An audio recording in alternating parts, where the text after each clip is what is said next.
I still remember that day. I was filling out my timesheet as usual, and I got an email from my boss saying that I've been using the bathroom too much and that he's gonna deduct it from my paycheck. Today I'm gonna be a bit more vulnerable and talk about my story about why I left engineering, how I left engineering, and the day I knew that I was probably never gonna come back. By the way, my name is Abdullah and I transitioned from engineering to engineering sales, and I help other people do the same. Now, this was my first job out of university, and I want to be upfront, that place was extreme. It is not the norm. Most engineering firms are not like this. But even if the place you work right now is not that insane, I'm sure we share some of the same feelings that made me quit engineering. And if not, then you're a lucky one. So I came out of university not knowing what working as an engineering designer was. I was very interested in HVAC. I was really good at math and physics. I did mechanical engineering at McMaster University.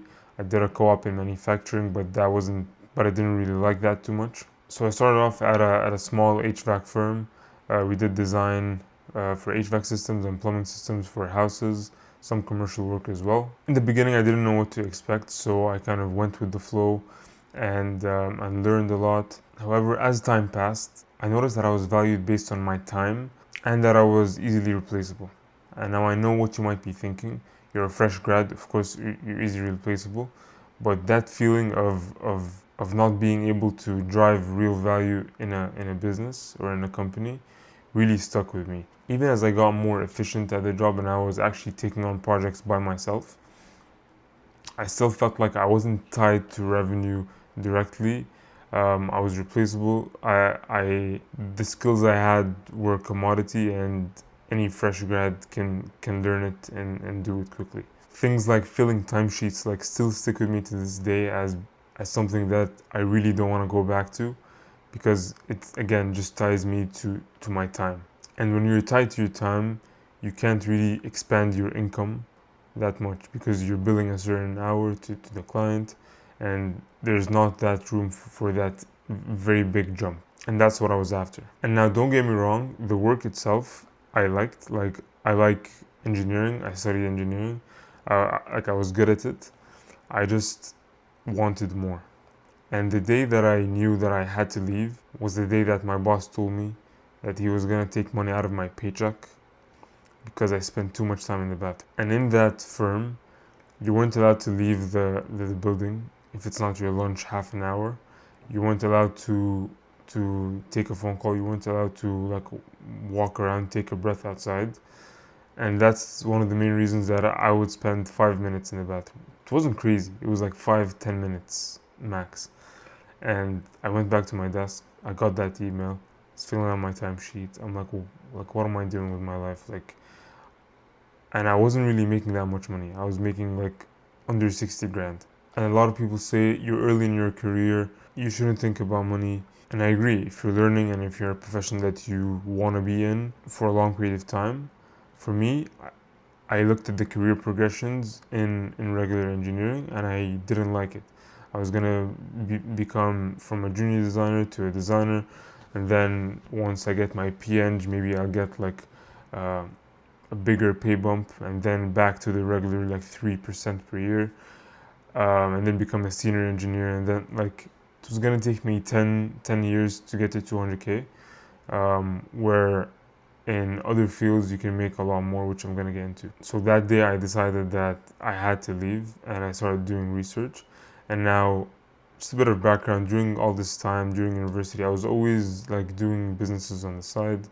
Even though I didn't make that much money, I was always entrepreneurial and liked business, and I used to always watch business podcasts and learn about business and buy books about business and stuff like that. So I knew that I wanted to get into the business side of things, but I also didn't want to let go of engineering because I still liked it, and I put all this time and effort to get the engineering degree.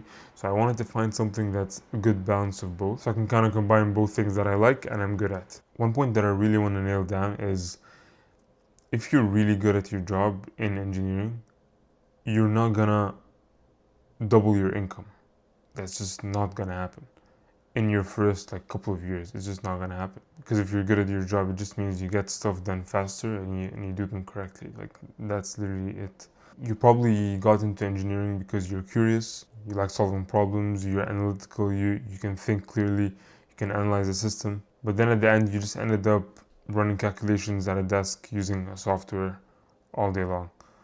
And that's what I felt like. I was there, I was feeling it, I was depressed.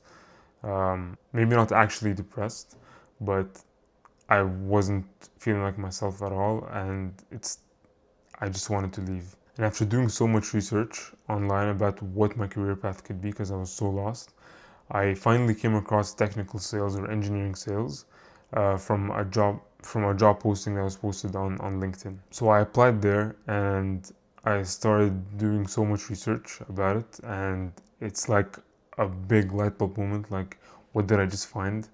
This is like a gold mine that I just found that no one is talking about.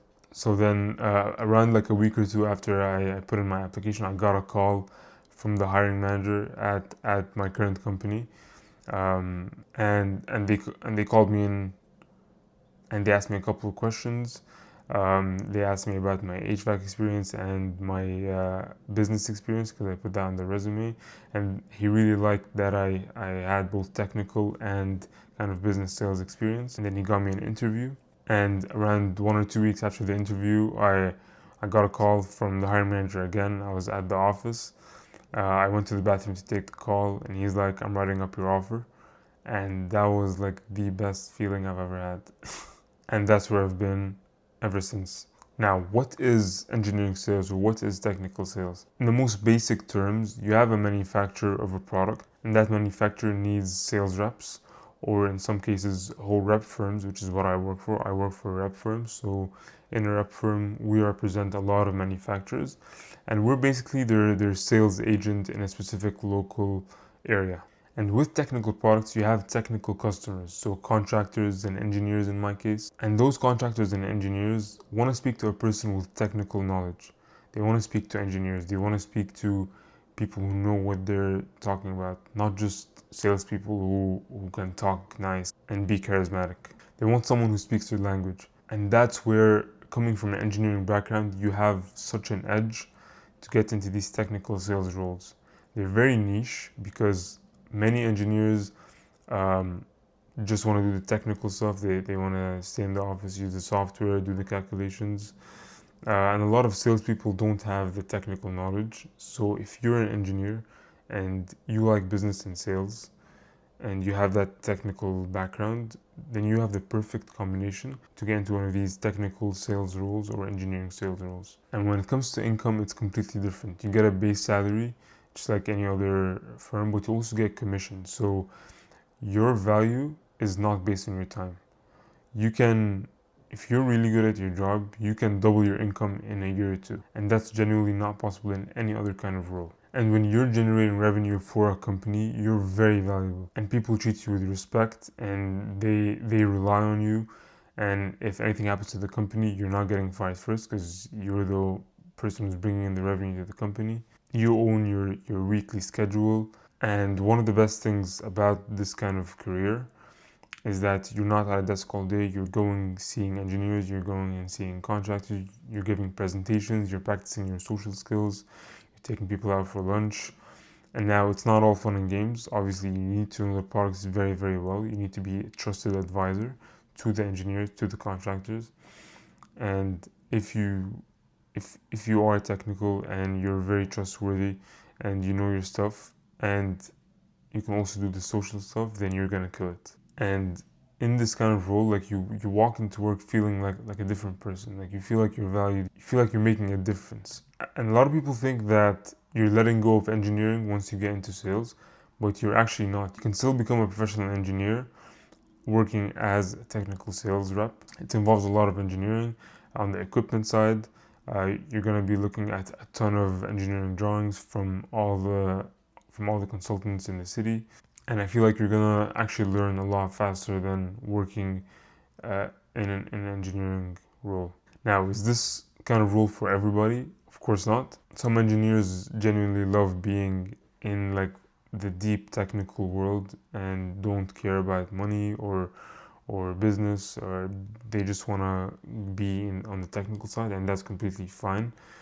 that's amazing for them. I wish I was like that, but unfortunately I wasn't, so I had to leave and find another path.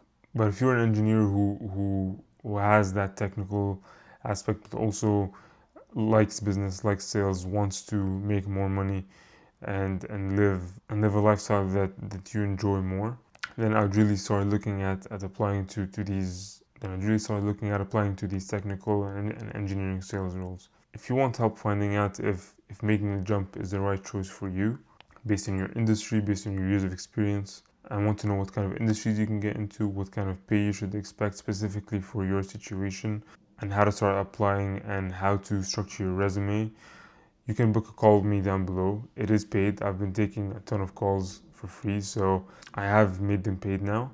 It is just $50, but it is $50. And what you do is just fill out all the information, which is like your current role, your location, your goals, stuff like that. And before our call, I'll do a bunch of research about your role. I'll look at your LinkedIn, about where you're located, and I'll make like an initial plan for you to follow in the next 2 to 3 months. And then we can go through it on the call and put a plan in place for you to get a role that you enjoy.